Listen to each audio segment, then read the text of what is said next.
Bienvenidos a esta segunda emisión del seminario de ética hacker, seguridad y vigilancia.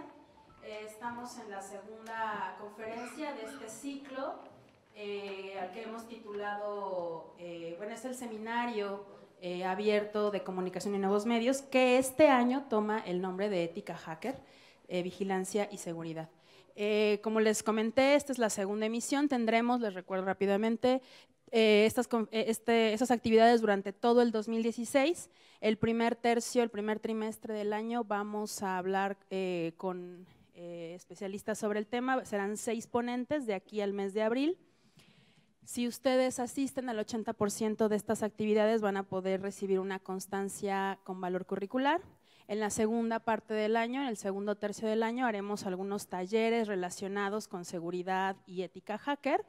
Y el tercer trimestre del año, ya hacia finales del 2016, vamos a tener eventos especiales. Por ahí tenemos preparado un foro donde tendremos algunas personalidades de la sociedad civil, del gobierno y algunas otras organizaciones y algunos hackatones por ahí, pero eso ya los estaremos informando. Antes de comenzar, les recuerdo, perdón si suena muy repetitiva, pero es importante para que todos estén enterados. Está circulando las listas para que por favor se anoten o firmen de asistencia y si no, al final lo pueden hacer. Y pues bueno, vamos a darle la bienvenida a nuestra ponente del día de hoy, lo cual me da muchísimo gusto que esté aquí porque siempre es gratísimo encontrarla y platicar con ella. La charla de hoy se titula Por amor a la libertad, fuck off Google. Anam Hu nos va a presentar esta ponencia y voy a leer un poquito de su síntesis curricular, así tal cual como me la envió. Dice: yo, Anam Hu, soy bióloga, después hice un posgrado en ecología acuática y después estudié algo de sistemas de información geográfica y percepción remota. Sin embargo, como en el caso de muchas mujeres, mi trayectoria, lejos de ser lineal, ha estado llena de cambios sinuosos. Así, en algún momento me encontré con el software libre y me enamoré y decidí tener una relación exclusiva con él. Un poco antes habíamos iniciado con el colectivo ADA y esto me ha llevado a experimentar cosas que pudieron parecer inimaginables. Desde la parte del ciberfeminismo he organizado reflexiones, mesas de debate, talleres en espacios como el de la comunidad Hack Meeting México, en el Rancho Electrónico, en el Flisol y en colectivos como en ADA. Y somos un grupo que albergará el próximo Trans Hack Feminismo. ¿Sí? Pasó, sí. O eso sucedió también en su momento. Entonces, bueno, pues le vamos a dar la bienvenida. Muchísimas gracias por estar acá.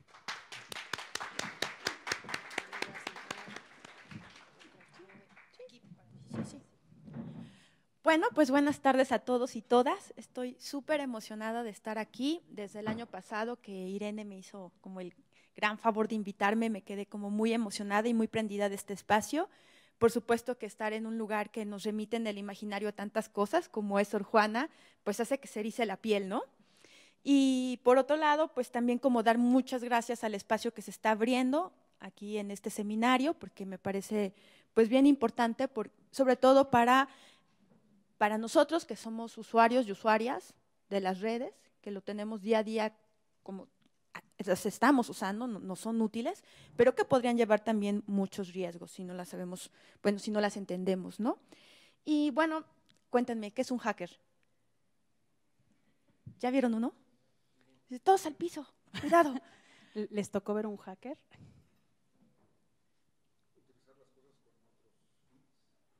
Un hacker es aquel que usa las cosas con otros fines. ¿Que hace las cosas con pasión? Sí, ya.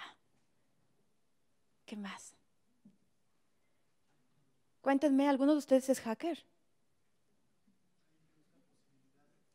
Buscan posibilidades, sí. Es importante que no se limite únicamente al tema informático, no que va más allá. Puede ir más allá, claro. Eso, sí. ¿Qué más? Y entonces, con todo esto, ¿alguno de ustedes se considera hacker? ¿Aún no? Hay un sí. Bueno, pues un poco la charla de hoy es como estar decididos a seducirlos, seducirlas, para que todos seamos unos hackers en esta vida. Y Pues también tengo otra pregunta para ustedes y es como, ¿qué importancia o qué relevancia le ven a que este seminario de ética hacker esté presente dentro de este lugar en el que muchos de ustedes probablemente estudian? ¿Lo consideran relevante o solo un tema interesante o un tema de relleno? ¿Piensan que era un tema relevante para proponer o piensan más bien que ha sido como pues algo interesante que puede alimentar sus estudios, pero que no les aporta nada directamente a su formación? ¿Qué opinión les causa? Es un estilo. Entonces sería como algo que le aporta a cualquier ser humano.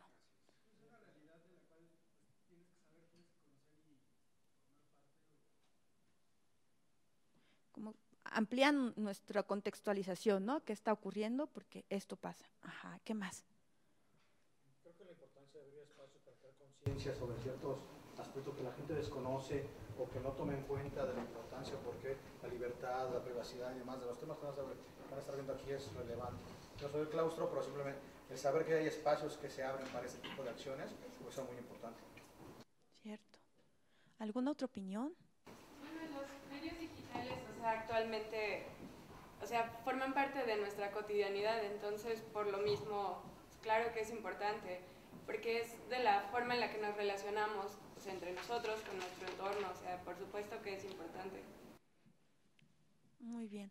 Pues Había también la discusión como nuevas éticas, ¿no? O sea, a pesar del hacking, hay una ética que se puede o debería, no siendo la misma ética a la cual tal vez hemos estado atados todo el tiempo, pero es decir, siendo un concepto nuevo, pues existirán nuevas formas, nuevas éticas, nuevas cosas que hay que conocer.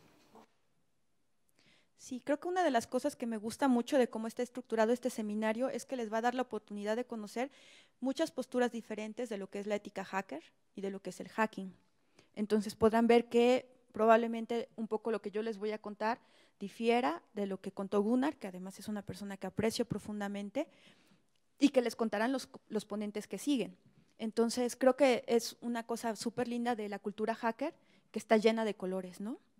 Y entonces probablemente no hay una ética única como tal, sino hay un conjunto de un montón de personas practicando algo, pero esperaría que al menos como cultura empiece ya a caracterizarse por una serie de, sobre todo, actividades, acciones que la van definiendo de manera general, ¿no? Más allá de las personalidades.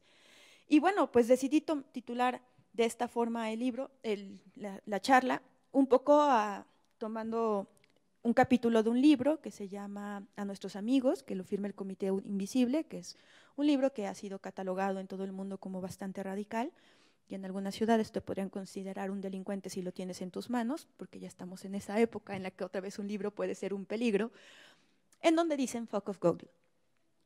Y bueno, a lo largo de esta charla, pues lo que me gustaría intentar platicar con ustedes es un poco sobre la historia del Internet, lo que es el Internet ahora, cómo funciona. La idea es un poco que como vamos iniciando apenas el seminario, pues tal vez habrían unas nociones generales que nos podrían ayudar a ubicarnos en este mundo que es el hacking, la ética hacker, y también que me van a llevar a la reflexión de por qué para mí hay que decirle no al sistema Google y a un montón de cosas que ahora veremos. Ustedes han escuchado muchas veces que los movimientos sociales de este siglo y tal vez de la última parte del siglo pasado se vieron apoyados de los medios sociales, ¿no? ¿Lo han escuchado? ¿Qué movimientos? La primavera árabe, súper sonada, ¿no? Hemos escuchado una y otra vez que la primavera árabe se logró por Facebook. ¿Qué más? ¿Qué otros movimientos? El 15M, ajá. ¿Y qué otro movimiento? El 132. Sí, ya lo había puesto. ¿Algún otro movimiento? Pues había una cosa que como que preocupa un poco, ¿no? Pensar que la revolución, la primavera árabe, se hizo por Facebook. ¿Ustedes creen que eso es verdad? ¿Que eso pasó así? ¿Fue Facebook el que hizo posible esto? Fue un medio. ¿El 15M?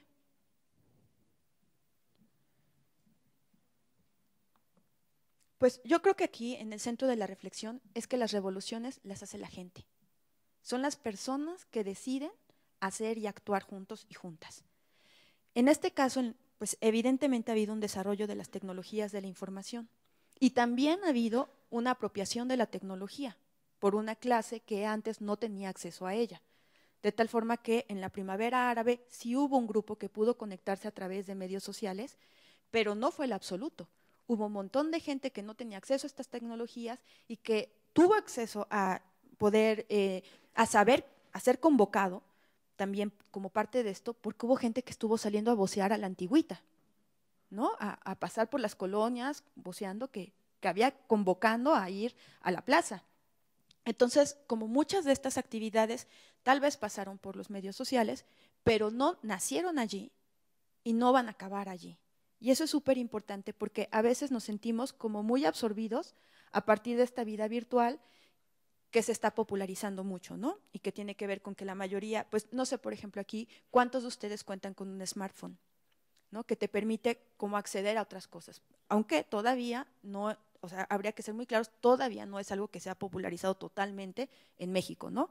La gran mayoría de los mexicanos probablemente no cuente con un smartphone. Entonces, un poco la idea es preguntarnos, ok, si esta tecnología no fue la que causó todo esto, como muchos medios empezaron a decir, o como ellos mismos empezaron a promover, ¿no? ¿Cómo funciona esta tecnología en nuestra vida? ¿Qué tan útil o qué tan inútil nos es? ¿Qué tanto realmente puede potenciar nuestras acciones o qué tanto no? Entonces, por ejemplo, ustedes, cuando se tienen que organizar para ir a hacer un trabajo de la escuela, ¿cómo se organizan?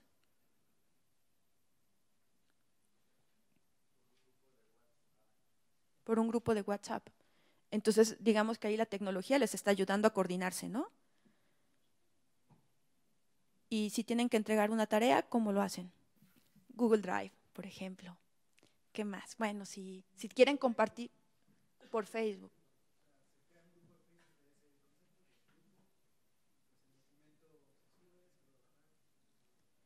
¿Y cómo funciona eso? ¿Cómo funciona el WhatsApp? ¿Saben cómo funciona el WhatsApp? ¿O cómo funciona el Google Drive? Más allá de cómo lo usan, ¿cómo funciona?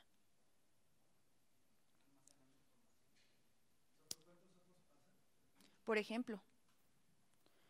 Pero sí, se refiere mucho a qué infraestructura se utiliza. Porque justo con esta nueva cultura de lo digital, pues han surgido cosas como el que se piense que existe una nube en donde están las cosas. Y entonces uno en el imaginario tiene una nube, ¿no? O sea, realmente es como, wow, lo subí a la nube. Pero ¿esa nube qué es? Es una computadora. Es una computadora especializada en almacenar información. Y es una computadora que está en algún lado. ¿En dónde está? Por ejemplo, en Silicon Valley, puede ser, California. Hay un montón de espacios en donde están, y no es una computadora. Son miles y miles y miles de computadoras que están muchas veces en centros de datos que están consumiendo un montón de energía. Actualmente los centros de datos para este tipo de servidores, estas computadoras especializadas que llamamos servidores, son de los principales causantes de contaminación. Entonces, esta nube que nosotros imaginamos como tan bonita, en donde metafísicamente está todo, tiene una base súper real, súper material, que además está usando energía y que está contaminando en muchos sentidos. Entonces, para mí es muy importante como llamar a la reflexión de qué es el Internet y cómo funciona. Y esta es una caricatura que encontré, que como era muy chiquita, probablemente se vea borrosa para ustedes, pero cuenta un poco esta historia de qué es, de cómo empieza el Internet. ¿Ustedes han escuchado esto de que el Internet inició por un proyecto militar? ¿Y qué opinan? ¿Sí? ¿Sí fue producto de un proyecto militar?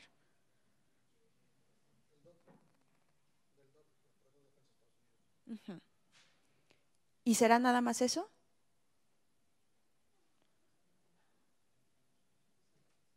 Pues yo creo que un poco la historia del Internet es como la historia de muchas de las creaciones humanas, ¿no? Es una historia de amor y de sueños que también pueden ser pesadillas, que también se puede convertir como en muchos problemas, pero que va sobre todo acompañado de utopías. En esta gráfica, pues es un poco como los cambios en la tecnología, desde el ábaco hasta pasar a computadoras ya más personales, empezar a pensar en la comunicación computadora a computadora, llegar al internet y bueno, lo que es hoy en día el que tú puedas tener desde tu casa conexión con diferentes partes del mundo a través del internet. Pero buscando información así sobre gráficas para contarles a ustedes como cuál era el origen del internet, me encontré esta otra. Aquí tampoco hablan todavía ahí de la parte militar, que fue algo súper sonado hace algunos años, ¿no? Como decir, el internet es producto de una visión militar. Pero aquí lo que me llama la atención es algo que ustedes deben notar. ¿Qué notan en esta historia del internet? Las empresas privadas. Es una historia que hoy en día está llena de empresas privadas. ¿Quiénes? ¿Le suena a AOL? Hace Ajá, le suena a Yahoo. Wikipedia también está por allí, ¿no? Es como la nueva historia del internet. ¿Y será realmente esta nueva historia la historia del internet? Y entonces la pregunta es, ¿quién cuenta la historia? ¿O quién canta la historia en este caso? ¿Quién cuenta la historia? ¿Nosotros? ¿Los pueblos contamos nuestras historias? ¿No? ¿Quién cuenta la historia? La historia de México, ¿quién la contó? ¿Quién tiene el control, no? Al final, mucho de la historia es contado a partir de los ojos de alguien y muchas veces es a partir de quien tiene el poder para poder contarlo. En este caso que les acabo de presentar, pues hay un montón de empresas que están contando, sí, nosotros hicimos el internet. O tal vez el Departamento de Defensa norteamericano diciendo, sí, nosotros hicimos el internet. Pero las historias nunca son así de lineales ni así de fáciles, ¿no? O sea, por ejemplo, ¿cómo llegó Cristóbal Colón acá? Podrían decir los reyes, porque nosotros le dimos los medios. Podría decir Cristóbal Colón porque yo tenía un gran sueño y nosotros hicimos maldición porque llegó. Pero que las historias pueden tener muchas cosas, ¿no? Y así es la historia del internet. Por un lado, sí, el Departamento de Defensa norteamericano necesitaba comunicarse y tenía un gran problema, que esta comunicación, o sea, a partir de la experiencia en diferentes guerras, la comunicación debería ser, habían encontrado una serie de problemáticas que la nueva forma de comunicarse tenía que resolver. Estas son como los paradigmas bajo los cuales se planeó desde el Departamento de Defensa cómo tendría que ser fundado esta nueva forma de comunicación que todavía no era internet. Y bueno, como yo estoy de este lado, ¿alguien me haría favor de leerlo? No habría una autoridad central ni habría autoridades locales. Nadie mandaría sobre nadie. Todos los puntos o nodos de la red serían iguales entre sí. Y cada uno tendría autoridad para crear, emitir, recibir y redistribuir información. La información, por ejemplo un texto, se dividiría en paquetes, trozos de texto. Cada paquete conocería su destino y viajaría en la red por separado, decidiendo por su cuenta y riesgo el mejor camino para llegar a su destino. Esto es el ADN del internet. Y sí, está basado en un problema militar. ¿Cómo tú vas a mandar un mensaje a otro? Entonces, si los mandas de un nodo a un nodo y te destruyen el nodo, ya valió. Entonces necesitas empezar a tener un montón de lugares desde los cuales vas a distribuir el mensaje y volver a armar. Dentro de esto empezaron a haber un montón de soluciones, pero por otro lado los universitarios tenían otro problema. Los universitarios, sobre todo en el MIT y en estos espacios donde están los físicos, tenían la necesidad de compartir sus datos, de compartir su información. Tenían la necesidad de empezar a comunicarse con otros científicos en momentos como más inmediatos que cuando te ves en un congreso. Porque antes era así, tú te veías cada año en un congreso y claro, veías a tus amigos, se armaba la fiesta, compartías la información y te volvías a ver hasta el siguiente año. Y a veces tenías que viajar de Europa al congreso de Estados Unidos o al revés. Y empezaron a pensar que era posible empezar a comunicar sus computadoras, entre computadoras. Así que, antes de que existiera el internet, pues hubo un intercambio por correo. Y cuando se juntaron estas cosas, estas necesidades de los científicos que querían comunicarse, que querían transferir datos, junto con estas necesidades del Departamento de Defensa, que además era quien tenía el dinero, se empieza a crear ya la idea del internet y se empieza a crear la infraestructura de internet. lo que estamos viendo aquí es lo que se llama el backbone de Internet. Porque al final, como les decía, en realidad, aunque nosotros pensamos que todo está en una nube, en realidad todo esto es una cosa material, es infraestructura. Entonces, están los servidores, están los centros de datos, pero también están todo aquello por donde pasa esta información. Y en este momento era en línea, eran cables, o sea, son grandes cables, son un montón de cables que pasan por todo el mundo. Aquí es nada más Estados Unidos. Ahorita imagínense cómo es el backbone de Internet por todo el mundo, o sea, literal, por todo el mundo. Todo eso es infraestructura.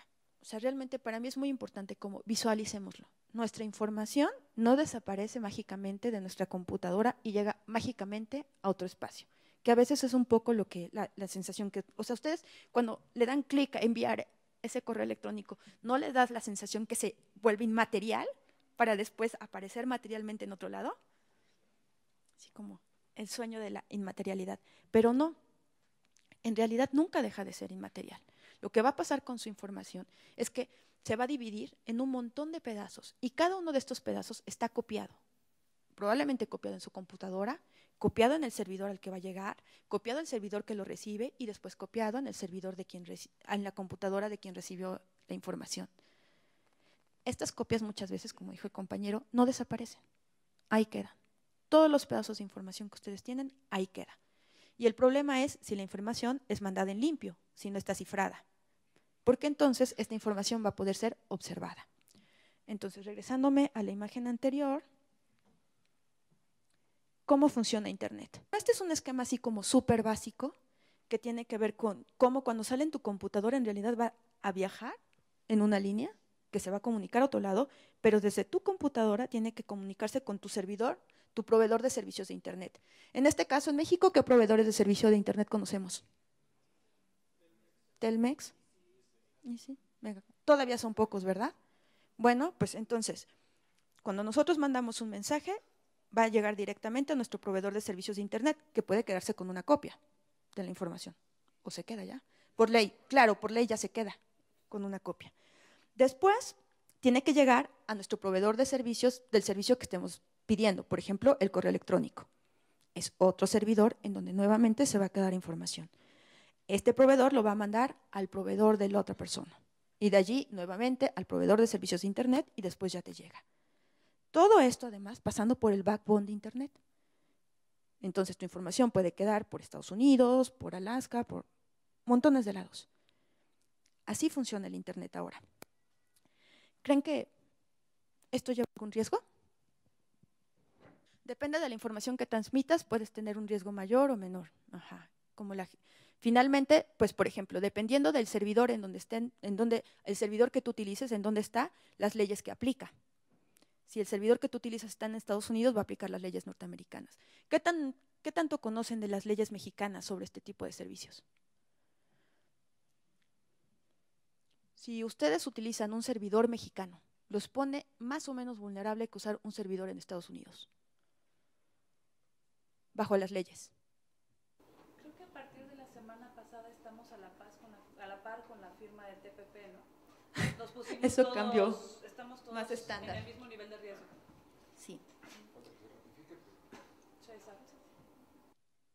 Pero, por ejemplo, aquí en México, la ley había cambiado para que todos los proveedores de servicio de Internet estuvieran obligados a conservar datos de los usuarios.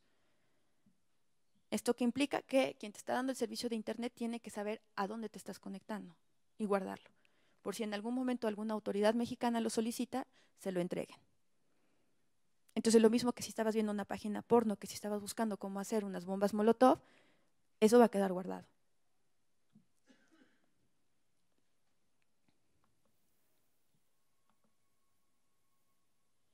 Y bueno, de aquí me gustaría pasar, esto es como parte de la historia, pero ¿van bien o me regreso o todo claro? Bueno, pues aquí lo que busqué es la historia de los medios sociales y pues probablemente vean muchas que ustedes conozcan o que ustedes usen. ¿Cómo cuál? ¿Iván? ¿Qué más? ¿Qué otra? Google, ¿qué más?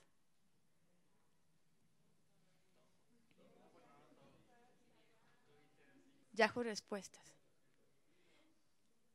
Pues la mayoría de ellos además son corporaciones, ¿no? Tal vez, salvo cosas como Wikipedia, la mayoría de lo que está allí marcado son corporaciones, ¿cierto? ¿Ven algo que les llame la atención, así como alguna que sientan que no es una corporación o que sepan que no es aparte de Wikipedia? En los lenguajes de programación, solamente 2 lenguajes de programación de todos los que existen fueron creados en un país de habla no inglesa, que es Lua, que fue creado en Brasil, y Ruby, que fue creado en Japón, ¿no? De ahí en fuera, todos fueron pensados a partir de gente que habla en inglés. Es preguntarnos nuevamente, ¿esa será toda la historia de los medios sociales? ¿Así nacieron todos los medios sociales? ¿Cómo nacieron estas ideas de los medios sociales? ¿Conocen algún otro que no esté acá?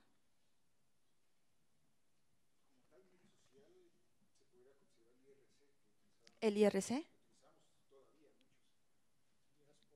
Diáspora. ¿A ustedes conocen el IRC? ¿No? ¿Les cuentas? Aquí sería bueno poner el micrófono así. El IRC es un chat en texto, prácticamente, que podemos acceder ya sea desde un browser Mozilla o podemos utilizar alguna aplicación para acceder a él. Pero es un chat en texto. Es un chat en texto. ¿Ustedes usaron el Messenger de Hotmail? Bueno, pues algo muy parecido a eso, pero anterior a eso. Y tal cual existe eso que fue anterior, un ejemplo aquí súper claro es TXTmob. TXTmob fue realmente quien dio origen a lo que después, ya corporativizado, nosotros conocemos como Twitter. La idea fue, durante unas manifestaciones, que un grupo de personas que tenían las capacidades técnicas desarrollaron una forma de escribirse mensajes y mantenerse comunicados. Y lo hicieron, o sea, tal cual, y funcionó muy bien. Y después fue corporativizado y entonces nosotros ya lo conocemos como Twitter. Y este es el caso de muchas de las formas con las cuales nosotros nos comunicamos. Y un poco por eso también, como no solamente ante la necesidad de pensar cómo es la historia de Internet, sino recuperar el sueño. ¿Cuál era el sueño de aquellos que estaban iniciando con el Internet? No de los que lo querían con fines militares, eso es otra cosa. Pero muchos de los participantes tenían en la cabeza. ¿Qué era? ¿Qué creen que era?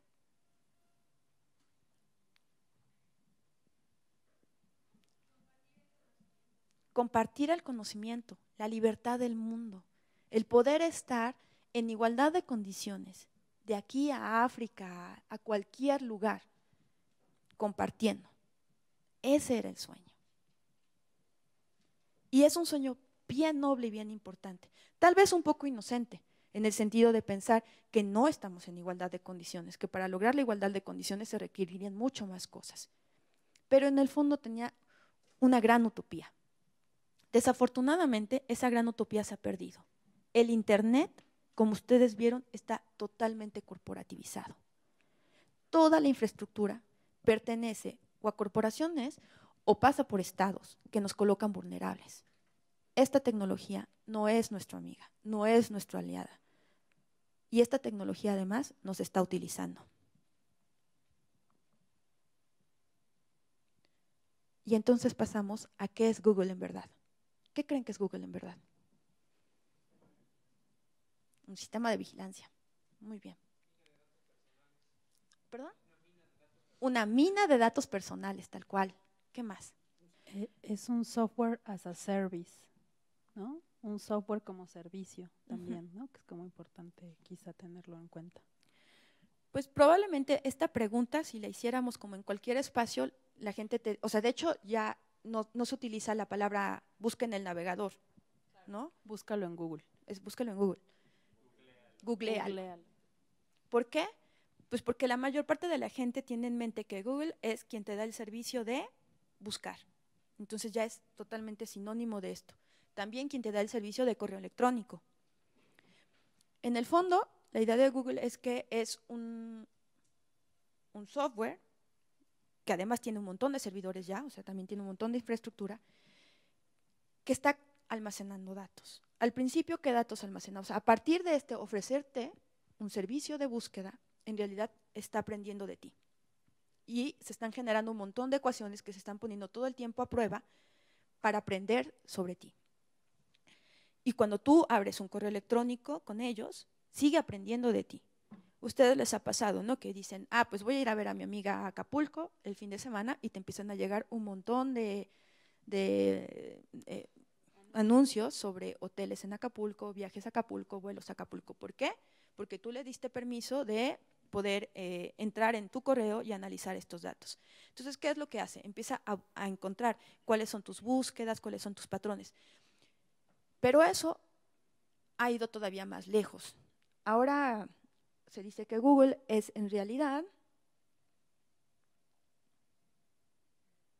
un proyecto explícitamente, es una empresa que lo que quiere es cartografiar el planeta. O sea, no es nada más conocer tus datos, tus gustos, como tener almacenada toda esta información, sino además poder entender geográficamente cómo opera todo esto. Pues ahora, como al principio estábamos hablando como de, al principio no en esta charla, sino como antes se hablaba como de minería de datos personales y cosas así, ahora necesitamos pensar también en algo que están llamando como digilugares, digiplace, ¿no? Como algo más complejo. Si yo les pregunto, ¿ustedes en dónde están ahorita? ¿Qué me responden? Aquí, en el claustro. Pero, ¿y si tienen encendido su Facebook? ¿Y si están mandando por Twitter algo que está pasando aquí en el claustro? ¿En dónde están? Siguen estando físicamente en este lugar, pero al mismo tiempo están también en el lugar en donde está su servidor. O sea, están al mismo tiempo en un lugar virtual, ¿no? Entonces, nuestro estar ya no es nada más un estar físico, aquí en donde estamos nosotros encontrándonos cara a cara, sino además un espacio virtual, pero que no se desvincula de su espacio físico. Y eso es súper importante entenderlo. ¿Por qué? Porque cuando nosotros estamos, por ejemplo, en la noche en casa, o sea, ahorita porque yo te estoy viendo y tú me estás viendo a mí, pero cuando llegas a la noche a casa y te pones a estar en el Facebook con tus amigos y no hay nadie viéndote, pierdes la noción de que sigues estando allí en ese lugar, en tu casa. Y que entonces esta empresa que está almacenando un montón de información, está almacenando información también de este lugar específico en el que estás. Entonces, la mayoría de ustedes han visto los coches de Google, ¿cierto? ¿Qué están monitoreando ellos? ¿Están tomando fotos para su Google Maps? Y sacando todas las redes Wi-Fi. ¿Para qué le sirve a Google saber cuáles son las redes Wi-Fi que están alrededor de tu casa?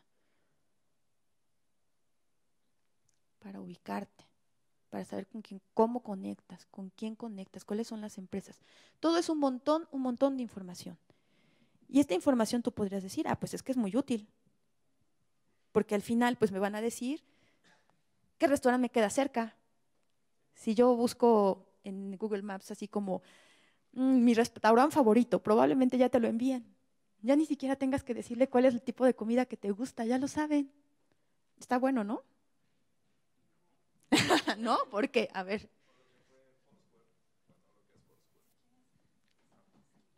Cuéntanos a todos. Bueno, muchos llegamos a utilizar una red social llamada Foursquare o Thram, que es ahorita el logo de una abejita, en la cual podemos hacer check-ins, decir dónde estamos, con quién estamos, con qué amigo estamos. Y pues de hecho ya con sus últimas actualizaciones, supongamos voy pasando a 5 calles del X café o X restaurante al que visité hace meses, hace semanas, y en automático comienza a sonar, está cerca de X lugar, está cerca de, digamos, café Starbucks, café Punta del Cielo. Hace tanto tiempo que no lo visitas, ¿no quieres ir a visitarlo? Está cerca de ti, o inclusive, digamos, haces un check-in.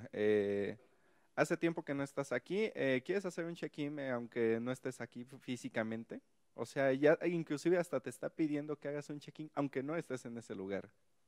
Y bueno, te ponen como que una competencia con tus amigos de con qué frecuencia, pues más que nada vas a cierto tipo de lugares. Y conforme sea el tipo de lugar, te van a llegar recomendaciones de qué es algo que te puede gustar. Genial, ¿no? Si no se acordaban así como de un cafecín que les había gustado, cuando estén cerca de él les avisa. ¿Qué les parece?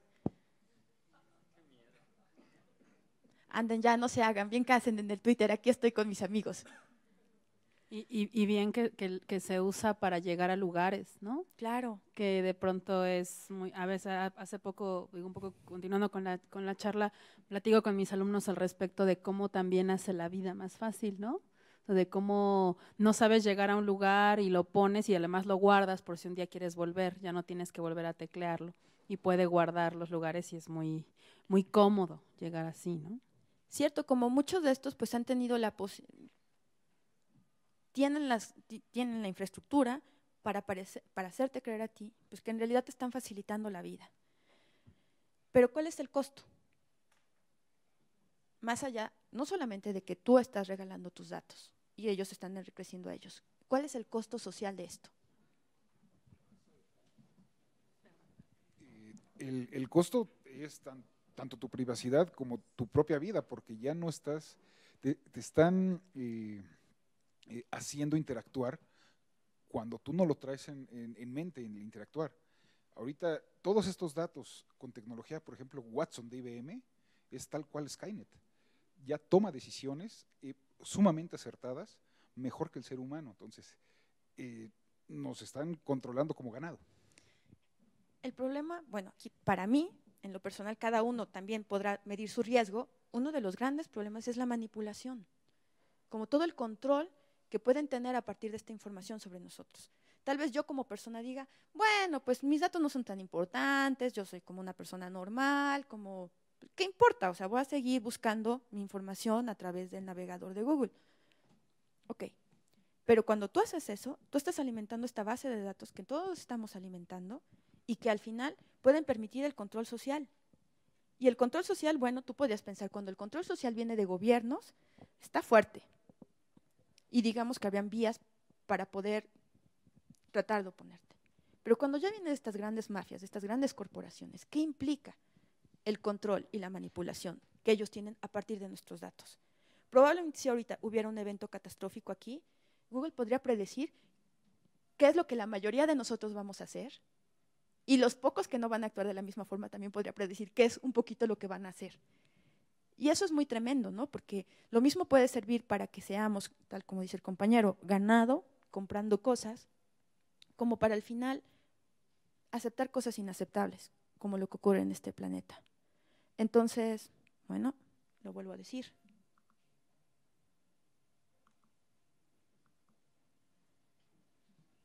Fuck off, Google. Y espero que ustedes también, poco a poco, se vayan convenciendo en que no nada más es decir fuck off Google, es hacerlo. ¿Y qué posibilidades tenemos de hacerlo? Como, bueno, necesito buscar algo en el internet, ¿qué hago? DuckDuckGo.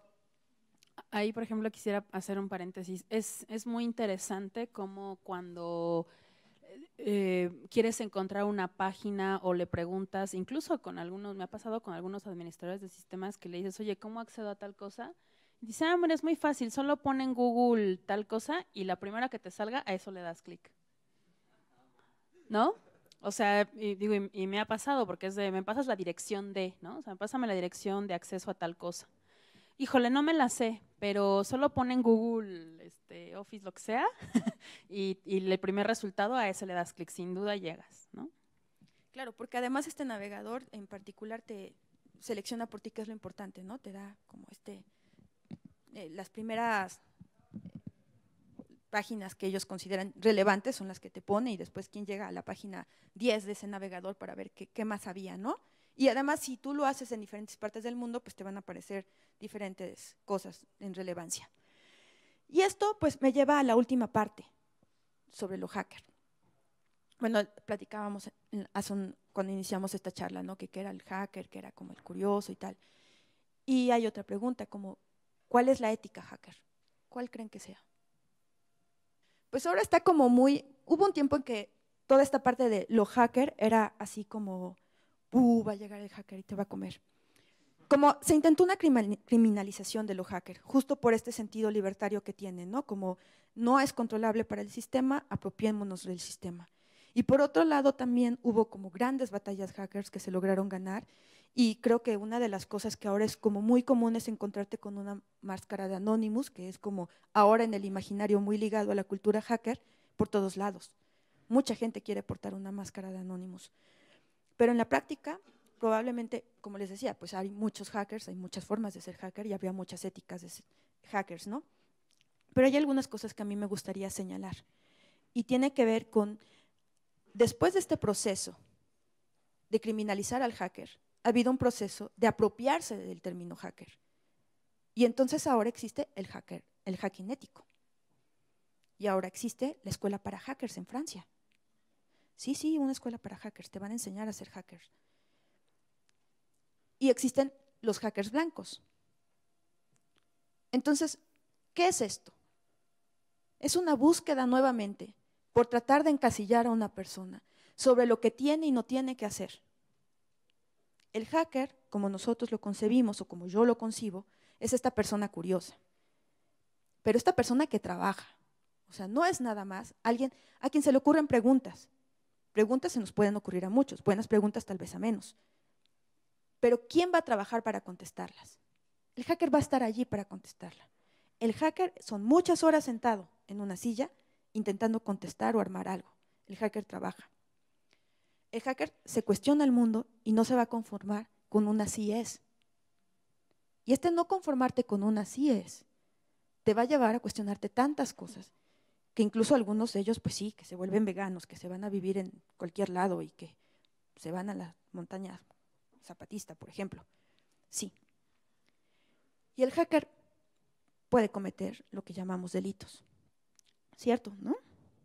La cuestión es, muchos chicos muy inteligentes que trabajaban con las computadoras, jugando, preguntándose, haciendo hackeo, de repente descubrían que el banco tenía una vulnerabilidad.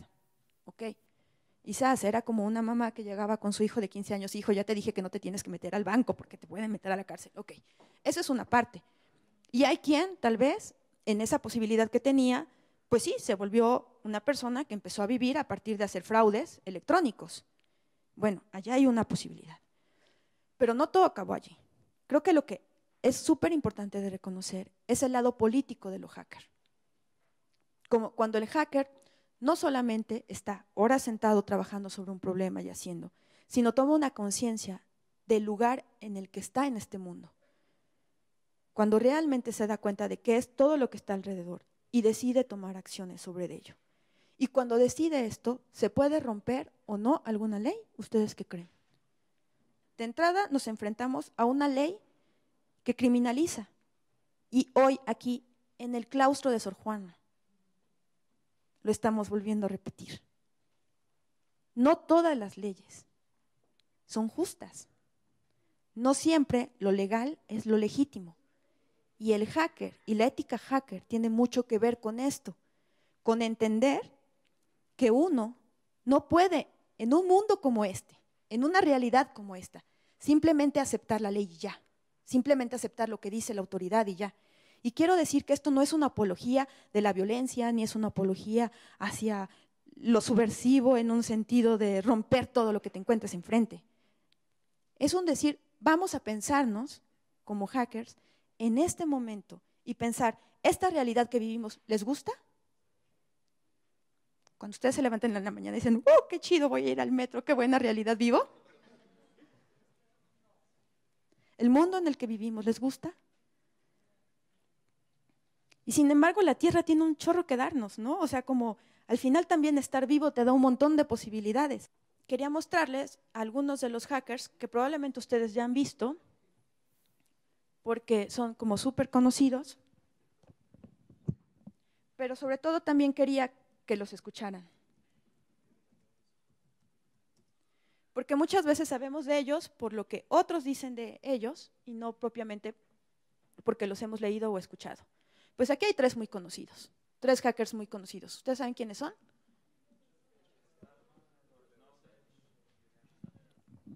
Bueno, para los que no los conocen, Richard Stallman, que es el simpático hombre que tenemos de este lado, más para acá, pues se le conoce como el fundador del software libre. Era una persona que un día descubrió que no podía compartir un código sobre una impresora. Y se dio cuenta, reflexionando así como, bueno, si yo no puedo ver este código, entonces ¿qué va a pasar? Y llegó a la conclusión de que el mundo iba a dejar de ser democrático. ¿Cómo llegó a esa conclusión? Es una historia súper bonita de leer, pero que al final lo llevó a actuar y a decir, vamos a crear un software que pueda seguir siendo compartido porque está siendo privatizado y eso va en contra de la humanidad. Tenemos en medio a Snowden, que obviamente no podía estar allí porque está en Rusia. Y tenemos junto a Assange. Y esta fotografía evidentemente se tomó en la embajada ecuatoriana. Estos hombres que son como de los hackers visibles, los hackers que, porque la gran mayoría no son visibles y muchos de ellos han sido encarcelados haciendo resistencia sin que nadie lo sepa, o asesinados, exacto, sin que sea reconocida su lucha y su acción política. Bueno, pues aprovechemos que ellos han tenido que salir a la luz y me gustaría leerles 3 cosas, si me lo permiten. El primero es parte del manifiesto CryptoPunk, que dice, una parte solamente. Nosotros, los CryptoPunks, nos dedicamos a construir sistemas anónimos. Estamos defendiendo nuestra privacidad con criptografía, con sistemas de envío de correo anónimo, con firmas digitales y con dinero electrónico. Los CryptoPunks escribimos código, sabemos que alguien tiene que escribir software para defender la privacidad y como no podemos tener privacidad a menos que nosotros mismos lo hagamos, nosotros vamos a escribirla. Publicamos nuestro código para que nuestros compañeros CryptoPunks puedan practicar y jugar con él. Nuestro código es libre para su uso en todo el mundo.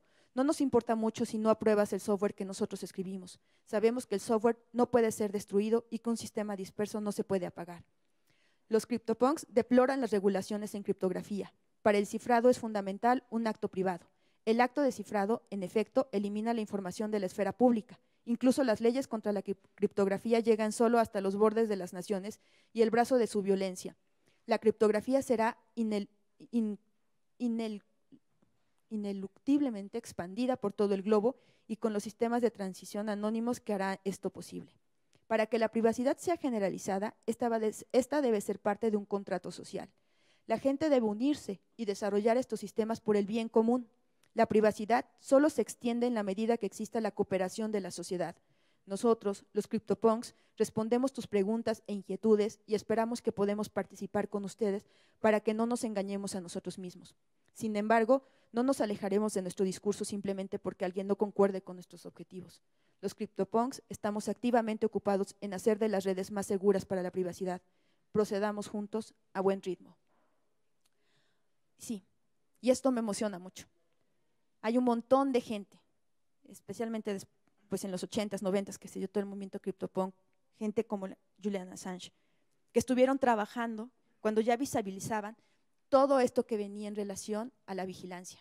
Han estado trabajando allí, generando herramientas para gente como nosotros. Y la pregunta es, bueno, ¿podemos proceder juntos? ¿Qué tanto ustedes están dispuestos o no a entrar en esto? Quiero leerles el segundo texto, que es una carta que Richard Snowden hizo para los ciudadanos de América Latina. No sé si la conocen. ¿No? Bueno, pero sí saben qué pasó con Snowden, ¿cierto? Sí, hay alguien que necesita un…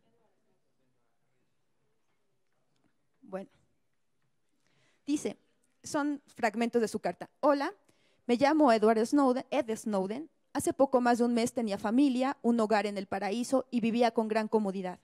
También tenía la capacidad de buscar, capturar y leer las comunicaciones de ustedes sin necesidad de orden judicial alguna. Las comunicaciones de cualquier persona en cualquier momento. Es decir, el poder de cambiar el destino de las personas. Creo en el principio declarado de Nuremberg en 1945. Los individuos tienen deberes internacionales que trascienden las obligaciones nacionales de obediencia. Por lo tanto, los ciudadanos individuales tienen el deber de violar las leyes nacionales para prevenir crímenes contra la paz y la humanidad. Por consiguiente, hice lo que creí correcto y emprendí una campaña para corregir estos ilícitos. No busqué enriquecerme, no busqué vender secretos de Estados Unidos, no me asocié con ningún gobierno extranjero para garantizar mi seguridad. Lo que hice fue llevar lo que sabía al público, para que algo que nos afecta a todos pudiera ser discutido por todos a la luz del día, y pedí justicia al mundo. esa decisión moral de relevar al público un espionaje, de revelar al público un espionaje que nos afecta a todos, ha sido costosa, pero fue lo correcto y no me arrepiento de ello. Bueno, pues saben que como consecuencia de Edward Snowden, pues fue de las personas más perseguidas y ahorita está en Rusia sin posibilidad de regresar a su país. Cuando menos está en un territorio bastante amplio que es Rusia, porque entonces tenemos ahora a Assange, que está en Ecuador. Y Assange, dentro de los textos que tiene, hay uno que escribió que se llama CryptoPunks, está editado también para América Latina y en la edición para América Latina hizo un prefacio y quiero leerles solo por último, para acabar ya la charla, una parte de este prefacio que dice: la duradera lucha latinoamericana por la autodeterminación es importante porque marca el camino para que el resto del mundo avance hacia la libertad y la dignidad. Pero la independencia de América Latina está aún en pañales. Los intentos desestabilizadores de Estados Unidos todavía son moneda corriente de la región, como ocurrió no hace mucho en Honduras, Haití, Ecuador y Venezuela. Este es el motivo por el cual el mensaje CryptoPunk es de especial importancia para el público de América Latina.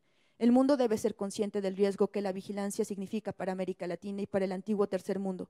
La vigilancia estatal no solo es un problema para la democracia o para la gobernabilidad, sino que es un problema geopolítico. El control de toda la población por parte de poderes internacionales naturalmente amenaza la soberanía. Las sucesivas intervenciones en los asuntos de las democracias latinoamericanas nos han enseñado a ser realistas. Sabemos que los antiguos poderes coloniales usarán cualquier ventaja para lograr consagrar la independencia de todo el continente. Entonces, regresando a la ética hacker y a los hackers, pues ahora a lo largo de este seminario van a escuchar un montón de personas y de su trabajo. Y yo quería hacer esta introducción nada más como para que repensemos cuál es el mundo en el que los hackers estaban trabajando al inicio en esta parte de lo que es el internet, de lo que es la tecnología y las comunicaciones, el cómo todo este sueño y esta utopía tan grande de poder tener un mundo, un mejor mundo, ha derivado en una cosa bien perversa que permite la vigilancia de las personas. Pero cómo, ante todo esto, sigue habiendo un montón de gente, un montón de hackers trabajando porque esto cambie. Y esto es un poco para preguntarnos, tal vez nosotros no nos consideramos hackers, o no aún, pero tal vez vale la pena hacerlo. Y creo que nos corresponde a nosotros, en este momento, en esta realidad que no nos gusta, hacer algo. Me encanta porque nosotros siempre le decimos a los jóvenes, te toca cambiar el mundo. Pero creo que en este momento eso no es posible. Nos toca a todos. Me toca a mí, como madre de 40 años, participar con mis hijos de este cambio, porque queremos otro mundo. Y, pues, como dice una canción, en algún lugar tiene que empezar y en algún momento. ¿Qué mejor lugar que aquí? ¿Qué mejor lugar que ahora? Y ustedes, todos ustedes, hacen falta. Sean hackers, hackeen el mundo, hackeemos este sistema y cambiemos este país porque nos faltan 43 y nos falta Nadia y nos falta un montón de gente. Y eso no podría ser algo que nosotros aceptemos. Cambiemos este mundo. Gracias.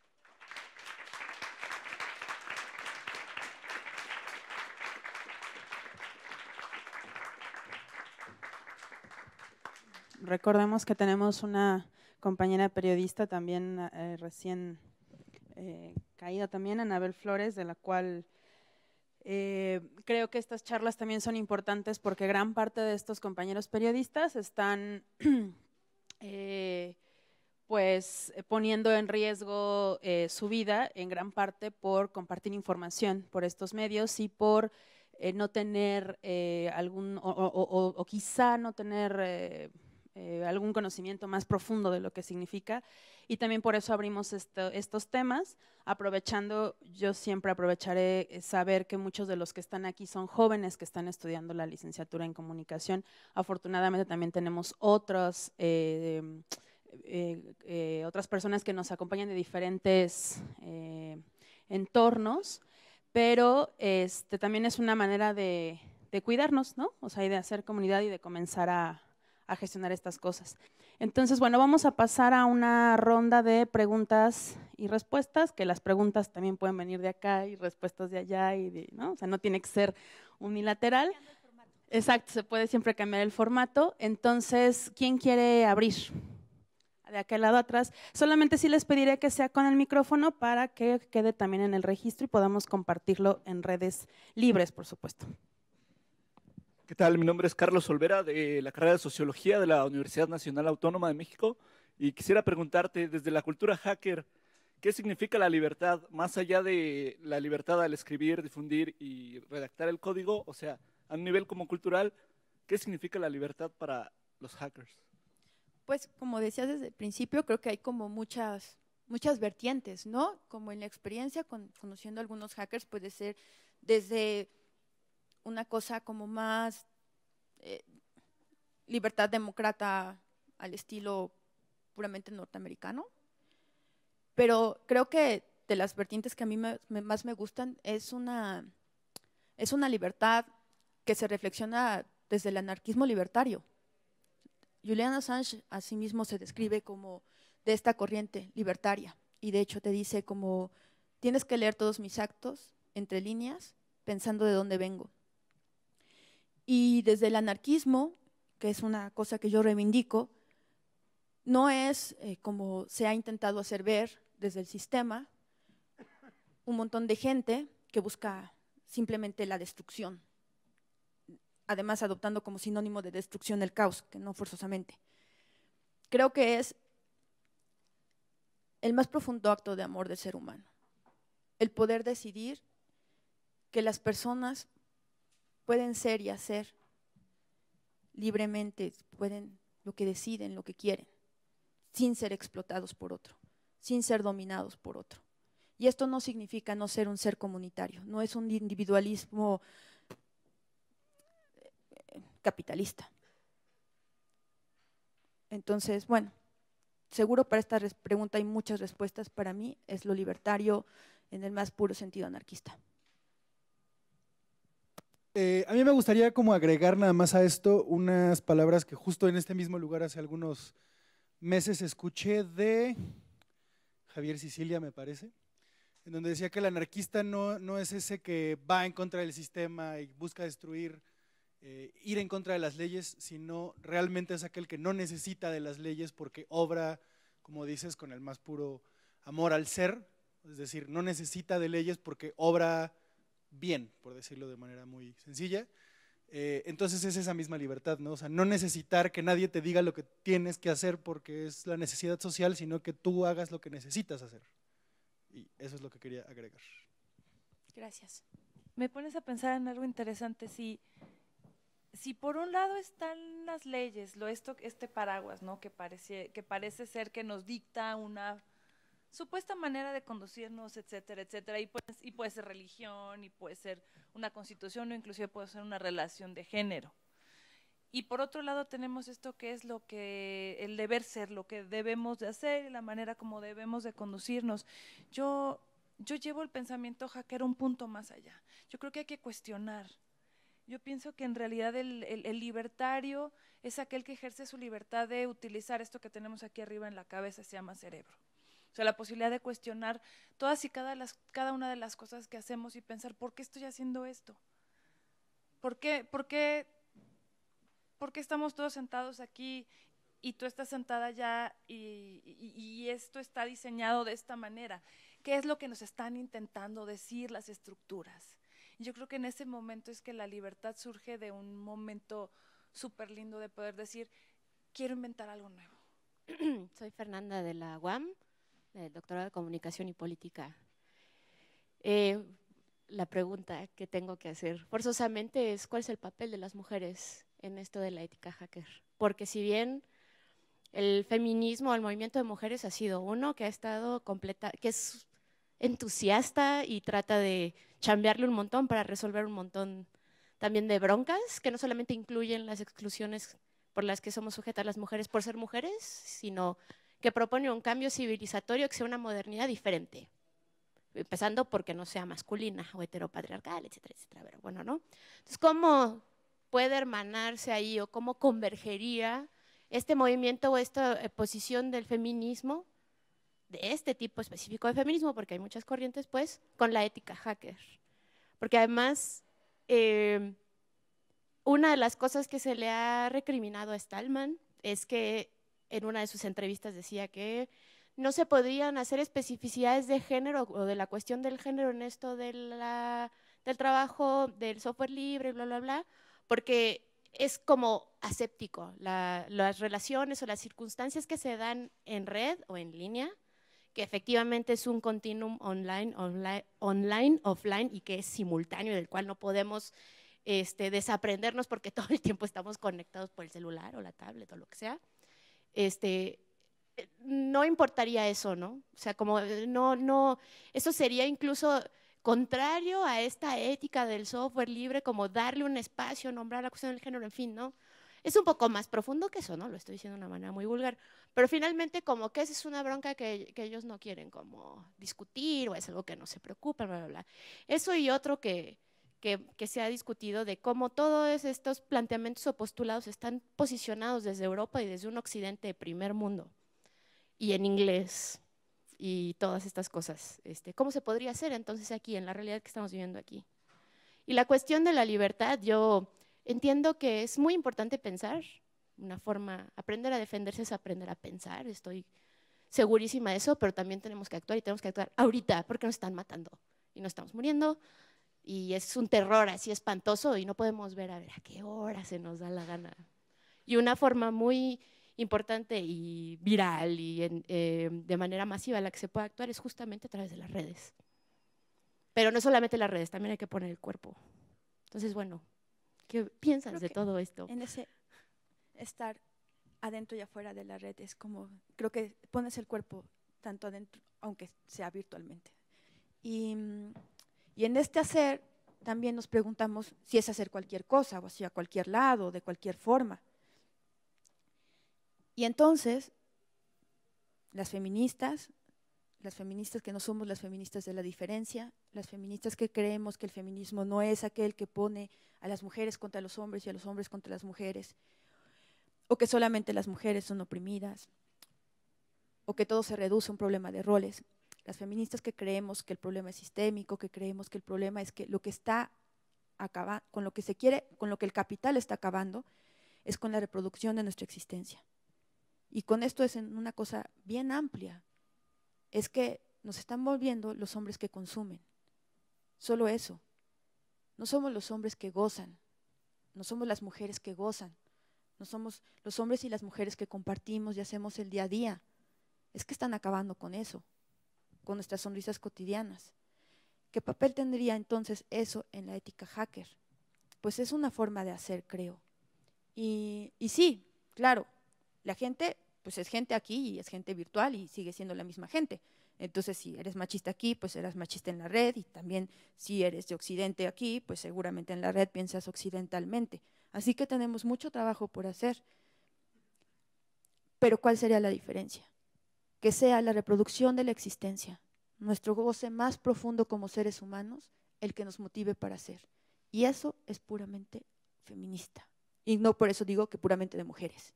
Digo, es como humano, la reproducción de nuestras vidas. Una última cosa respecto a la pregunta anterior, antes de que se me olvide, es que lo que decías, Fer, que tanto tenía que ver el feminismo y esto, es una reflexión a, bueno, ya vimos cómo fue creada esta tecnología. ¿Creen que esta tecnología es salvable? El Internet y todas estas corporaciones participando de ellas, ¿creen que esa forma tecnológica es salvable? ¿Nos va a ayudar en ese otro mundo que nosotros queremos, que nos gustaría?